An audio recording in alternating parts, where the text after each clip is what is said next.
Christmas का विरोध और तोड़फोड़ करने से देश मजबूत होगा या कमजोर? इस तोड़फोड़ से देश का अल्पसंख्यक ईसाई समुदाय खुश होगा या दुखी? अपने ही देश के नागरिकों को डराना किस तरह का राष्ट्रवाद है?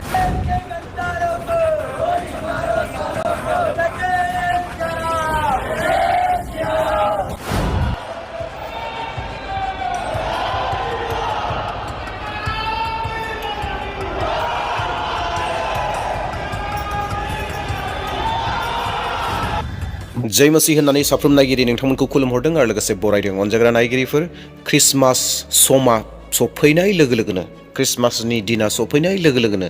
गोबां जायगाफोराव गोबां दावराव गोबां पारसिकिउसन गोबां सै होनायफोरा जादोंमोन। येस अनजाग्रा नायगिरिफोर अलरेडि आसामाव 2025 नि जि डिसेम्बरनि 24 सान दङमोन बै 24 आव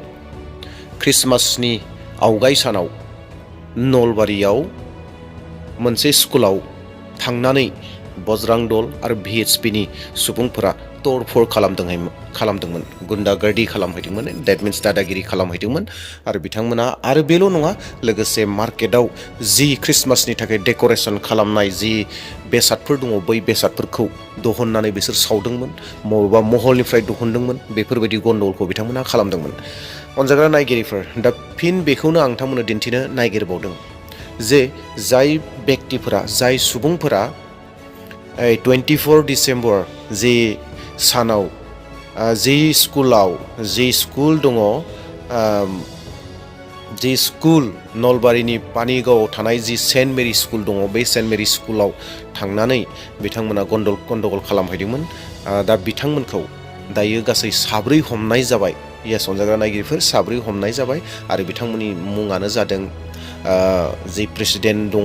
भास डेका जे नलबारिनिनो बजरां दलनिनो सासे दैदेनगिरि भास्कर डेका बेनि उनाव दङ मानब पाटगिरि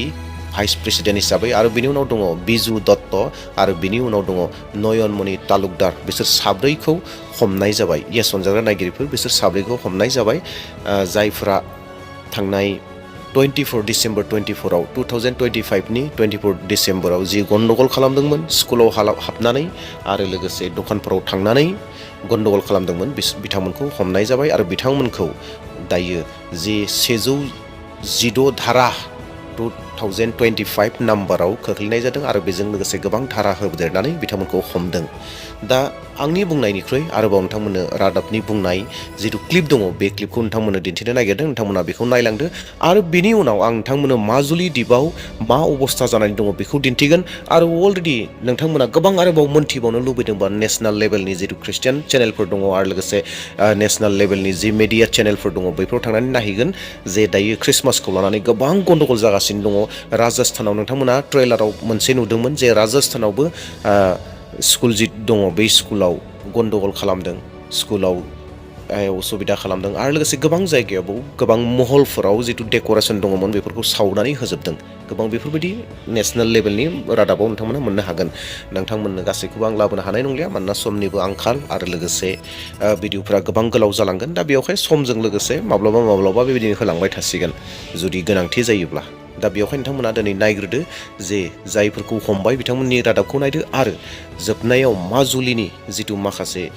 गुबुन धोरोमनि फोथायनायनि दङ बिथांमोना मोनसे गोबां राहा लामा लादों आरो गोबां बाथ्राफोरखौ बिथांमोना बुंदों बेखौबो नोंथांमोना खोनासंगोन जे गोबां बाथ्राफोरखौ नोंथांमोना सोलोंनो हागोन। दे अब्ला अनजाग्रा नायगिरिफोर नोंथांमोना बे रादाबखौ नायदो। এই মুহূৰ্তত আমি নলবাৰীলৈ যাব বিচাৰিছোঁ সংযুক্ত হৈছোঁ ত্ৰিদীপৰ সৈতে ফোন যোগে আমাৰ সৈতে সংযুক্ত হৈছে নলবাৰী ব্যুৰ ত্ৰিদীপ কলিতা। ত্ৰিদীপ আপোনাৰ ওচৰলৈ আহিছোঁ। এফালে প্ৰধানমন্ত্ৰীগৰাকীয়ে দিল্লীত গৈ আজিৰ দিনটোত বৰদিন উদযাপন কৰিছে আনফালে এইখন অসমত য'ত বিজেপিৰ চৰকাৰ চলি আছে বৰদিন আয়োজন কৰাৰ কাৰণে উপদ্ৰৱ চলোৱা হৈছে। বৰদিনত ব্যৱহাৰ কৰিবলগীয়া সামগ্ৰী বিক্ৰী কৰাৰ কাৰণে দোকানত গৈ উপদ্ৰৱ চলোৱা হৈছে আৰু তাৰ পিছত অৱশেষত সংবাদ মাধ্যমত বাতৰি হ'ল সেই বিদ্যালয়খনে এজাহাৰ দিলে তাৰ পিছতহে আৰক্ষীয়ে ব্যৱস্থা গ্ৰহণ কৰিছে। তেনে কিছু বিষয়ক লৈ চৰ্চা হৈছে। দিনটোৰ আপডেট সবিশেষ জানিম আপোনাৰ পৰা ত্ৰিদীপ। বঞ্জিত চাওক কথাটো হ'ল এতিয়া নলবাৰীৰ ক্ষেত্ৰত যদি ক'বলৈ যাওঁ কৈ থাকিলেও হয়তো ওৰকে নপৰিব নলবাৰী বজৰং দলৰ কথা। কাৰণ এই বজৰং দলে এটা ধৰ্মীয় অনুভূতিতে আঘাত সনা নহয়। পূৰ্বৰে পৰা বহু অভিযোগ আছে বজৰং দলৰ একাংশ সদস্যৰ বিৰুদ্ধে। সেয়া যিয়ে নহওক প্ৰথমতে মই কৈ ল'ব বিচাৰিছোঁ কালিৰ দিনটোত বজৰং দলৰ এটা সজাতি দলে প্ৰথমতে নলবাৰী চহৰৰ যিসমূহ ব্যৱসায়িক প্ৰতিষ্ঠানত বৰদিন উপলক্ষে ব্যৱহৃত সামগ্ৰীসমূহ বিক্ৰীৰ বাবে ৰখা হৈছিল সেই সামগ্ৰীসমূহ উলিয়াই আনিছিল বা ব্যৱসায়িক প্ৰতিষ্ঠানসমূহক ভয় ভাবুকি প্ৰদৰ্শন কৰিছিল আৰু সেই সামগ্ৰীসমূহ উলিয়াই আনি ৰাজপথত দলিয়াই দিছিল জ্বলাই দিয়া হৈছিল আৰু উপদ্ৰৱ চলাইছিল আৰু তাৰ পিছত বিয়লিৰ ভাগত নলবাৰী পানীগাঁওস্থিত যিখন চেণ্ট মেৰী স্কুল আছে চেণ্ট মেৰী স্কুলত গৈ তেখেতসকলে চৌহদৰ ভিতৰত প্ৰৱেশ কৰিছিল আৰু তাৰ ভিতৰত চৌহদৰ ভিতৰত থকা সান্তা ক্লজৰ যিসমূহ মূৰ্তি হওক বা বৰদিন উপলক্ষে যিসমূহ আয়োজন কৰিছিল সেইসমূহ সকলো আচলতে ভাঙি চিঙি তহিলং কৰিছিল উদ্ভণ্ডালি কৰিছিল এক প্ৰকাৰ গুণ্ডাগিৰি কৰিছিল বজৰং দলৰ একাংশ সদস্যই আৰু তাৰ পিছতে আজিৰ দিনটোত সেই বজৰং দলৰ সদস্যসকলৰ বিৰুদ্ধে চেণ্ট মেৰী স্কুলৰ যিসমূহ কৰ্তৃপক্ষই এজাহাৰ দাখিল কৰিছিল আৰু সন্ধিয়াৰ ভাগত নলবাৰী চহৰৰ ঋদ্ধি সিদ্ধি হোটেলৰ অৰ্থাৎ নলবাৰী চহৰৰ যিটো পাণ কেন্দ্ৰ শ্ৰী শ্ৰী হৰি মন্দিৰৰ চকৰ পৰা তেওঁলোকক প্ৰথমতে আটক কৰা হৈছিল আৰু তাৰ পিছত তেওঁলোকক বেলশৰ আৰক্ষী থানাত কেইবা ঘণ্টা জোৰা সোধপোছ কৰিছিল আৰু সোধপোছৰ অন্তত ইতিমধ্যে গ্ৰেপ্তাৰ কৰা হৈছে 4গৰাকীকৈ নেতাক আৰু এই 4গৰাকী নেতাৰ ভিতৰত আছে আপোনাৰ নলবাৰী জিলাৰ যিগৰাকী বজৰং দলৰ সম্পাদক ভাস্কৰ ডেকা উপসভাপতি মানৱ পাটগিৰি আৰু সহকাৰী সম্পাদক হৈছে বিজু দত্ত আৰু বজৰং দলৰ নয়নমণি তালুকদাৰক আটক কৰিছিল ইতিমধ্যে আৰক্ষীয়ে আৰু তাৰ পিছত যি সোধপোছ বেলশৰ থানাত যি সোধপোছ চলিছিল সোধপোছৰ অন্তত ইতিমধ্যে 4গৰাকীকে গ্ৰেপ্তাৰ কৰা হৈছে আৰু গ্ৰেপ্তাৰ যিহেতু কৰা হৈছে এই মুহূৰ্তত আমাৰ হাতত আহি পৰিছে সেই যি গোচৰ ৰুজু কৰা হৈছে যি আচলতে ধাৰা ৰুজু কৰা হৈছে সেই ধাৰা আৰু গোচৰ ইতিমধ্যে আমাৰ হাতত আহি পৰিছে 116/2025 নম্বৰত গোচৰ ৰুজু কৰা হৈছে আৰু তাৰ পৰিৱৰ্তে BNSৰ 328 326F আৰু 389(2) 151(2) 324(4) ধাৰা ইতিমধ্যে বলবৎ কৰা নিজৰ জন্মভূমিত নিজৰ ধৰ্ম ৰক্ষাৰ কাৰণে আজি আমি ৰাজপথত ওলাই আহিবলগীয়া হৈছে এইটো অতি দুখ আৰু পৰিতাপৰ বিষয় মানে সাংস্কৃতিক আগ্ৰাসন এতিয়াও চলি থাকিল আৰু সেয়া ইমান ব্যাপক হ'ল যে আজি সত্ৰ নগৰী মাজুলীত এই সত্ৰ বৈষ্ণৱপীঠ মাজুলীত 36খন সত্ৰৰ বিপৰীতে শতাধিক গীৰ্জা হৈ উঠিল চৰকাৰী ভূমি কিদৰে গীৰ্জা বনাব লাগে এইবিলাক তদন্তৰ আওতালৈ আহিব লাগে আৰু নলবাৰীত যি ধৰণে নহয় সমগ্ৰ অসমতে হ'ব এতিয়া আৰু আমি ধৰ্ম ৰক্ষাৰ কাৰণে যিকোনো পন্থা অৱলম্বন কৰিবলৈ আমি কুণ্ঠাবোধ নকৰোঁ কাৰণ আমাৰ ঘৰত সোমাই থাকিলে ধৰ্ম ৰক্ষা নহয় জাতি ৰক্ষা নহয় সংস্কৃতি ৰক্ষা নহয় আৰু বিজয়দৰীয়া সাতসাগৰ 13 নদীৰ পাৰৰ পৰা আহি কোনোবাই প্ৰলোভন দি মোৰ ভাইসকলক ধৰ্মান্তৰিত কৰিব আমি হাতত হাত খাপতি বহি থাকিম নেকি সেইবোৰ হ'বলৈ নিদিব ইয়াত দালালগিৰি কৰিব নিদিওঁ কোনো খ্ৰীষ্টিয়ানৰ দালাল কৰিব নিদিওঁ ইয়াতে কি বিলাইছে খ্ৰীষ্টিয়ানে উচ্চ শিক্ষা বিলাইছে উচ্চ শিক্ষাৰ ফলত কি হৈছে ড্ৰাগছৰ প্ৰয়োভৰ হৈছে উচ্চ শিক্ষা নাগালেণ্ডে কি দিছে নাগালেণ্ড 100 বছৰ আগতে খ্ৰীষ্টিয়ান লেণ্ড হৈছে কি দিছে নাগালেণ্ডে উগ্ৰপন্থী বন্দুক ড্ৰাগছৰ বেহাৰ বাহিৰে কি দিবলৈ পাৰিছে अनजाग्रा ख्रिस्ट'नि बिसान नायगिरि नोंथांमोना अलरेडि रादाबखौ मोजाङै खोनासंबाय आरो मोजाङै नायबाय होननानै मिजिंथिदों जेरावहाय 2025नि 24 डिसेम्बराव नलबारिनि पानिगावनि जि सेन्ट मेरी स्कुल दङमोन बेयाव जि गन्डगल खालामदोंमोन जि स्कुल सिङाव हाबनानै जि क्रिसमासनि डेक'रेसन दंमोन बेखौ सावनानै होदोंमोन बिथांमोनखौ इतिमध्ये माने दायो हमनाय जाबाय जि दैदेनगिरिफोर दङमोन नलबारि डिस्ट्रिक्टनि जि बजरं दलनि दैदेनगिरि दङमोन बिथांमोनखौ हमबाय जेरैहाय मुं हिसाबै भास्कर डेका मानव पाटगिरि आरो बिजु दत्त नयनमणि तालुकदार बिथांमोनखौ हमनाय जाबाय नोंथांमोना रादाबाव अलरेडि मोनबाय दा जायखिजाया अनजाग्रा नायगिरिफोर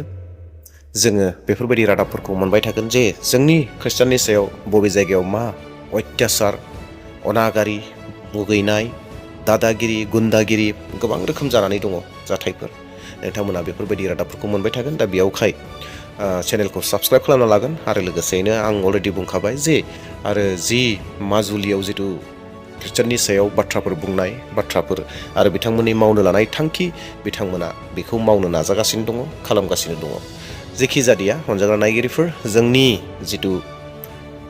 बिफा इसोर दङ बिफा इसोरा जोंनो बोलो होथोंसै जों जेन सैसोनानै थानो हायो जों जे सैसोनानै बे इसोरखौ खुलुमनो सिबिनो हायो जोंनो बयनिबो बोलो होथोंसै दा बेयावहाय जोबनायाव बेखौनो खावलायनो नागिरदों जे बयबो आर'जआव थादो आर'जआव बोलोगोरा जादो मानोना जेब्लानो ख्रिस्टमासफोरा फैयो ख्रिस्टमासनि सम फैयो अब्लानो बेफोरबायदि दावराव जायो आरो गेजेर गेजेरबो दावराव जाबायानो थाखायो दा जों आर'जआव बोलोगोरा जानि आर'जआव थानि आरो सैसोनानै जोङो इसोरखौ खुलुमनाय सिबिनायखौ जोङो लाबाय थानि जोंनि गेजेराव बेफोरबायदि फैबाय थागोन अनजाग्रा नायगिरिफोर बेफोरबायदि रादाबफोरखौ नोंथांमोननो दिन्थिनायनि जाहोनानो जाहैबाय जों जेन अरायबो आत्मिक जिउआव बोलोगोरा जानानै थानो हायो जोंबो जेन साखाफारा जाना थानो हायो जों जेन आर'जआव बोलोगोरा जायो जों जेन बै मुगैग्रा सुबुंफोरनि थाखाय जों जेन आर'ज खालामनो हायो बे थांखिखौ लानानै नोंथांमोननो बेफोर रादाबखौ लानानै फैनाय जायो दे अब्ला अनजाग्रा नायगिरिफोर मिजिंथिदों नोंथांमोना लाइक होआखैब्ला लाइक होनानै गालांदो भिडिअखौ शेयार खालामदो आरो लोगोसे साबस्क्राइब होदो आरो लोगोसे नोंथांमोना बे गासै रादाबफोरखौ मोननानै मिथिनानै नोंथांमोना मा सानखो एबा बिथांमोनखौ मा सानखो नोंथांमोना कमेन्टआव मोन्थिहोदो दे अब्ला अनजाग्रा नायगिरिफोर दिनैनि भिडिअखौ बेसेयावनो दोनथ'नोसै थेंक इउ